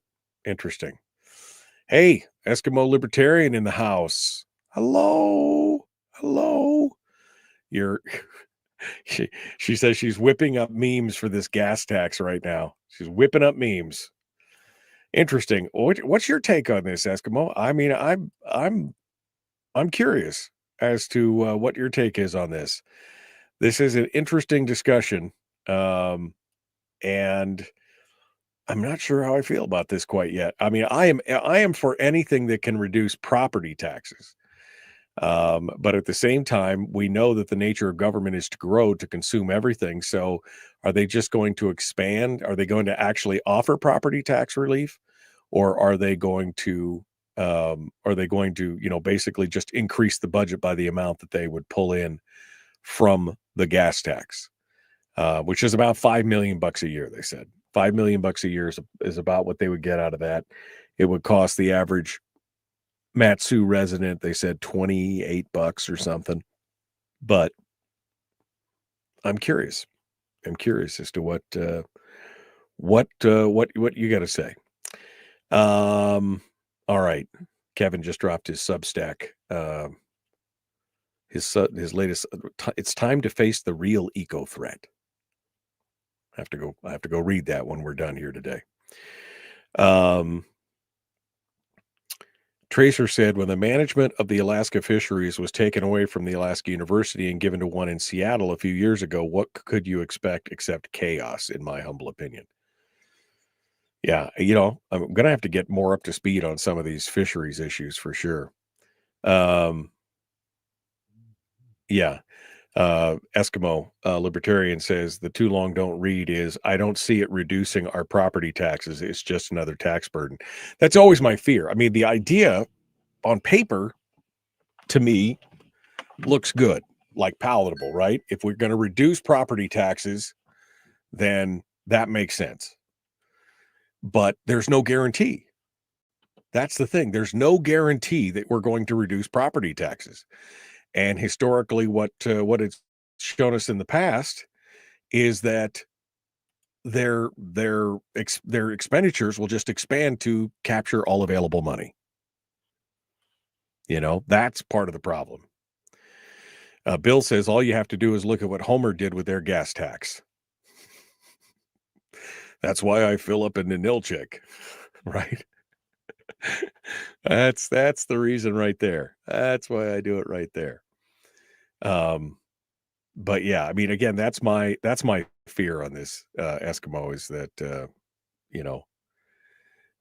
Barbara tells EL that says it provides an incentive to go EV.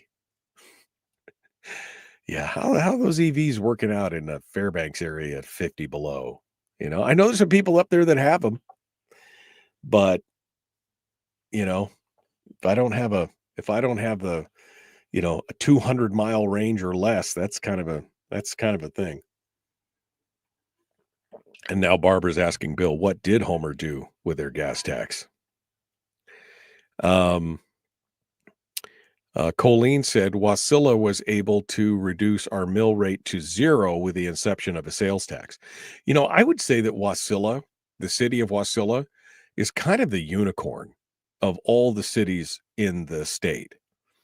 They put on a short-term sales tax boost to pay for the Menard Center. The Menard Center and then the library, right? They had a short-term with a sunset. And, some folks had tried, and I think it was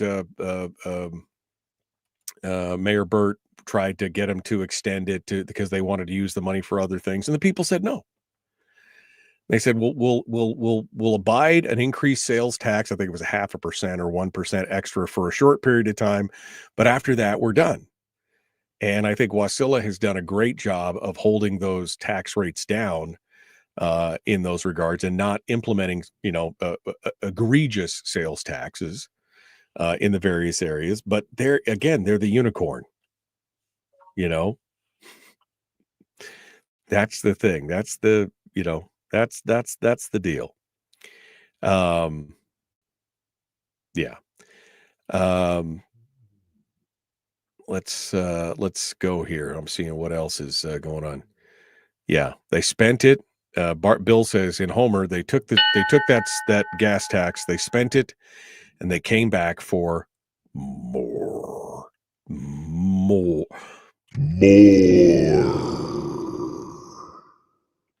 So that's what they did. And Bill and Bradley says, how many more taxes do we need? At what point is enough? I mean, I'm not going to argue with that. But the property tax thing, that's so egregious to me. All right, let's keep going. One final segment. Here we go.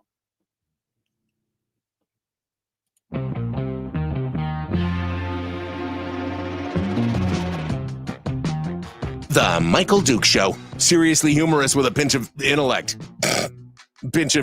Sorry. That is humorous. Here's Michael Dukes. All right. We're going to continue here. One final segment. Boy, we got people we got people spun up about this whole Matsu gas tax. Lots of folks out there who are feeling it right now. So let me give you the details. The Matsu Assembly is in the process of considering whether or not to institute a new gasoline and diesel tax. Now, it's a wholesale tax. It only goes to the pump, right? So it doesn't affect heating oil or I guess avgas or whatever else. It doesn't aviation fuel, marine fuel, or home heating fuel are all exempt. And it would be levied throughout the borough. So the whole borough from Wasilla, Palmer, Houston, any place within inside the Matsu boundaries would have to pay this 7 cents per gallon tax. Now, the Matsu doesn't have a tax on fuel or any other major sales tax. The city of Wasilla has a sales tax. And in fact, one of my concerns about this whole idea, because the argument is, well, we're missing out on a lot because there's a lot of tourism. There's a lot of people who visit through, and they're using the roads and they're putting pressure on the infrastructure. And this would be another way to pay for it, right? They got 1,100 miles of roads in the Matsu that the borough is responsible for. And they've been doing a lot of bonding. They'd had 3 bonding projects in the last 5 years. And in fact, this last one was like $33 million to fund a bunch of new road projects. And so the argument is, well, we could take some of the pressure off of the property taxes, that if we did this, we could reduce the pressure on property owners by passing that tax onto I guess transients, people who are coming through, whatever. Obviously, people who live and work in the Matsu, or people who live in the Matsu and who work in Anchorage, they are going to, be paying that. They did some numbers, and they said that the average Alaska driver would pay an additional almost just under $29 at the pump, based on the average number of miles traveled by Alaskans annually. Although I would argue that anybody who lives in the Matsu and works in Anchorage is driving well beyond what the average numbers of miles traveled by Alaskans is annually, right? I mean, it's just well beyond that right now. I mean, I can tell you myself that I was putting a lot of miles on vehicles back and forth over when I lived up there in the Matsu and worked in Anchorage. But $29 is the average. And they said raising the same amount of income, which is about $5 million a year, is what they're saying that this would bring in roughly $5 million annually. To get that same amount of money from the property tax base, from the property holders, from property taxes, would be about $130 per year increase in your property taxes. So, I mean, on paper, this looks like a good idea. We're going to pass, don't tax you, don't tax me, tax the man behind the tree. We're going to tax the people who go through and have to fill up in Matsu and everything. And it's still, by the way, cheaper than it is in Anchorage. I mean, I was one of the things that I almost never got gas in Anchorage unless I absolutely had to, because it was 10 cents a gallon more than it was in the Matsu. Now it would be 3 cents more, but it was 10 cents a gallon more in Anchorage. They have a 10-cent sales tax or a gas tax in Anchorage. But again, here is my fear. On paper, yeah, this looks like a great idea. You're going to offer some property tax relief, right? Right? I mean, you are going to, they don't come out right and say that, but they say that this would lessen the burden. So there's a lot of, kind of talk about, how this is all a great idea and everything. But again, there's no guarantees. They can't say, well, this will directly offset property taxes, and you'll see a reduction in your property taxes by doing this. And so what my fear is that they will institute the tax, and maybe you'll see a slight dip in your property taxes for a short period of time. But then they'll start using that money for whatever other program that they need to do. And they will eventually end up consuming all of that tax, plus the property taxes will be right back where they were today. Again, theoretically, a great idea, but in practice, and again, past performance is indicative of future results, we know that in most cases when these kind of things happen, that eventually what happens is they consume, they being the government, local governments, municipal governments, borough, city, whatever, they end up consuming all of that tax and then asking for more. Right? That's what they do. They are going to take it all. Eskimo Libertarian was in the chat room, and I asked her, I said, well, what's your take on this? What's your take on how this is going to do? She goes, I don't see it reducing our property taxes. It's just another tax burden. Bill says, and all you have to do is look at what Homer did with their gas tax, which essentially was they picked it up and they took it all, they spent it, and they keep coming back for more. Now, interestingly enough, and we were talking about this, Colleen Sullivan Leonard was in the chat room, and she said Wasilla was able to reduce our mill rate to 0 with the inception of a sales tax. And I would argue again that Wasilla, the city of Wasilla, is a bit of a unicorn. That's a community that really seems to have things wired in pretty tight. They have a sales tax that pays for all the city services, right? But they have turned the sales tax up in the past, but they've always made sure that they put a sunset on it. They increased the sales tax by, I don't know, it was like 0.5% to 1.5%. I can't remember. It was a pretty low number overall. And they had it there for a set period of time to pay for their municipal center, the Menard Center, which is like the Carlson Center in Fairbanks, or the Sullivan, or the Kenai Sports Rec Complex. It's, kind of their community sports center. So they paid for that through sales taxes, and then the sales tax was turned off. It sunsetted. Then they did something again. They were building a new library, and they put it on the ballot. Okay, so I think they increased it at that time by 0.5%. And they paid off the whole library. Now, Mayor Burt Cottle at the time, I know that he was arguing, well, we should keep it. We should keep this. God love Burt. I mean, I loved Burt. But again, politicians, right? They see the money. They know that they can find ways to spend it. And he was arguing that they should keep that tax. And then the people and the council, they said no. So they turned that part of the tax back off again. So Wasilla, again, kind of one of those unique, one-of-a-kind creatures that actually has been holding the size and scope of government down, and everything, with a zero mill rate, because they are able to pay for, so, but again, that's the exception, not the rule.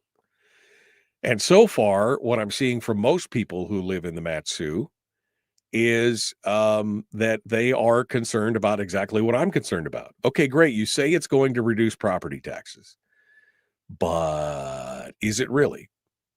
Is it really in the long run? Is there any guarantee? There's no guarantees. So what are you going to do? What are you going to do with it? And so again, it's just a question of more.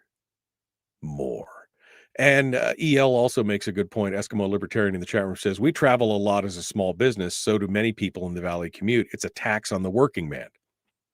Not a bad argument either.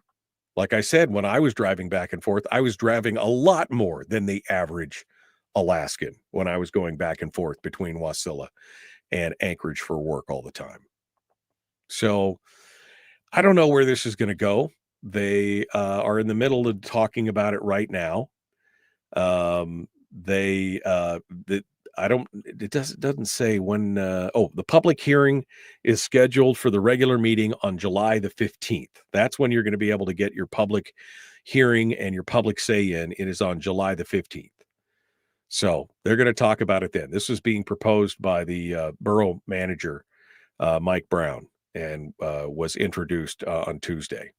So we'll be public hearing on it, and all the public testimony will be going on in July, on July the 15th. But I think at some point, the people in these communities have to say, enough is enough. If you can guarantee me that it will reduce property taxes, and I'm not familiar enough with the Mat-Su Borough Code or not as to whether they can dedicate a fund like that or not. But if you can guarantee it, I would probably support it.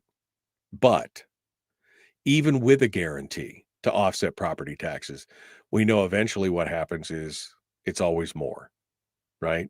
It is always more in the long run.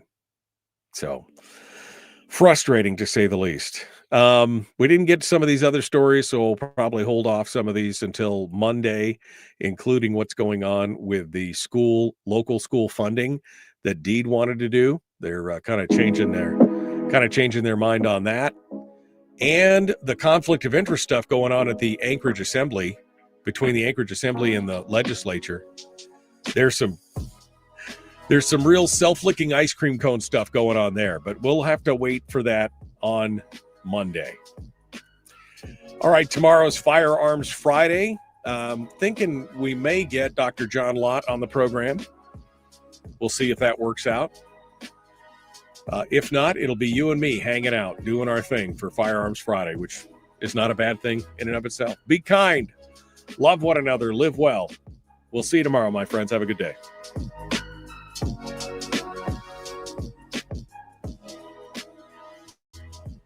Okay. Am I all caught up? No. EL says, our property values are expected to continue skyrocketing. They may slightly reduce the mill rate, but the overall value will still continue to increase. Yeah.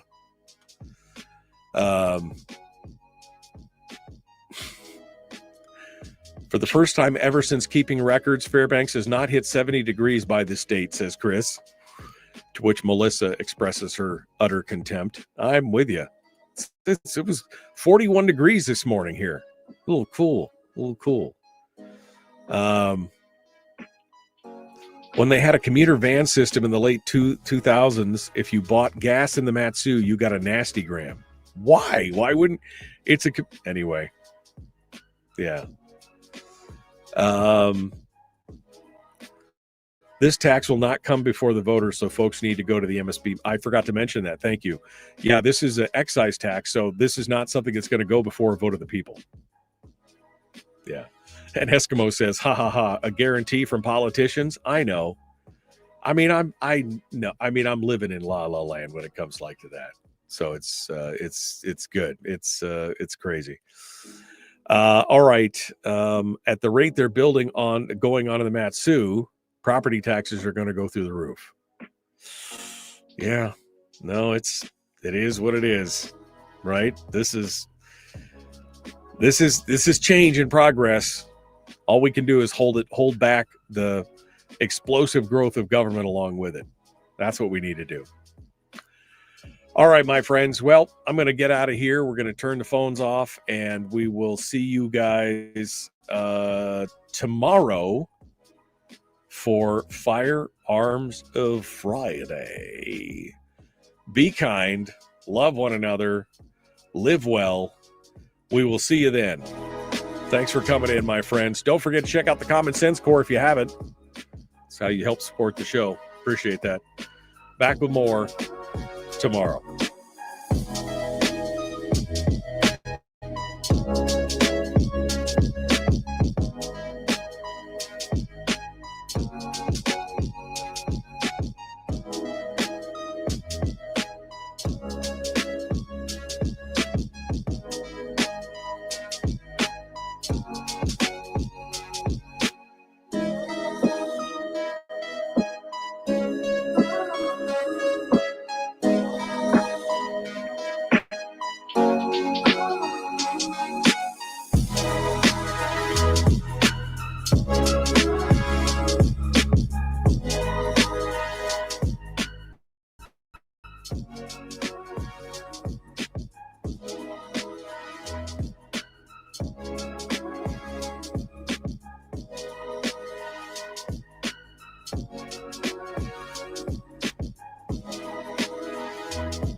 We've shed our terrestrial radio skin, and now we are slimy lizard internet people.